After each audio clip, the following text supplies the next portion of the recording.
নমস্কার বন্ধুরা, আজ আমি নতুন আলুর নিরামিষ আলুর দম রান্না করে দেখাবো।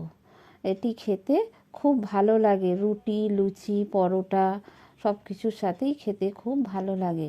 আপনারা বানিয়ে খেয়ে দেখবেন আর আমাকে কমেন্ট করে জানাবেন। নতুন আলুর দম করার জন্য আমি আলুগুলো ছাড়িয়ে বড় বড় করে কেটে ধুয়ে নিয়েছি। মশলা নিয়েছি শুকনো লঙ্কা, গোটা জিরে আর গোটা ধনে, আর নিয়েছি আদা আর টমেটো, আর নিয়েছি পোস্ত, কাজু আর চালমগজ। কড়াই গরম হয়ে গেছে, কড়াইয়ে সরিষার তেল দিয়ে দিয়েছি, বেশ খানিকটা তেল দিয়ে দিলাম। দিয়ে খুব ভালো করে খুন্তি দিয়ে নেড়ে নিয়ে এবার কেটে রাখা আলুগুলো দিয়ে দিয়েছি। আলুগুলো খুব ভালো করে ভেজে নিতে হবে। লবণ দিয়ে দিলাম হলুদ দিয়ে খুব ভালো করে খুন্তি দিয়ে নেড়ে চেড়ে নিতে হবে। নিয়ে আলুগুলো খুব ভালো করে ভেজে নেব, ভেজে তুলে রাখতে হবে। আলুগুলো খুব ভালো করে খুন্তি দিয়ে নেড়ে চেড়ে ভেজে নিয়েছি। নিয়ে এবার আমি তুলে নিয়েছি। এবার ওই তেলের মধ্যেই ফোড়নে দিয়ে দিলাম গোটা জিরে আর একটা তেজপাতা।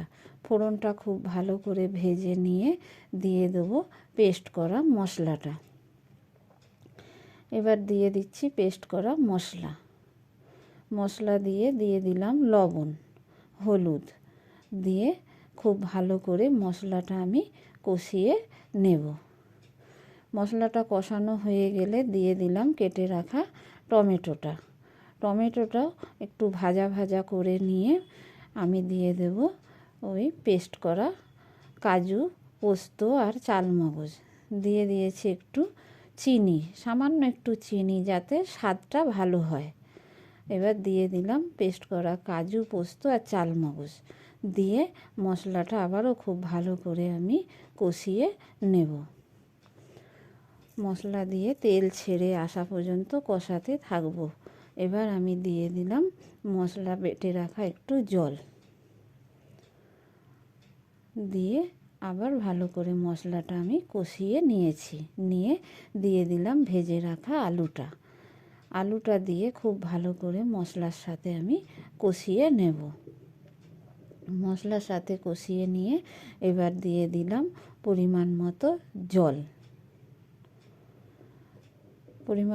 জল দিয়ে খুব ভালো করে আমি নেড়ে চেড়ে নেব। খুন্তি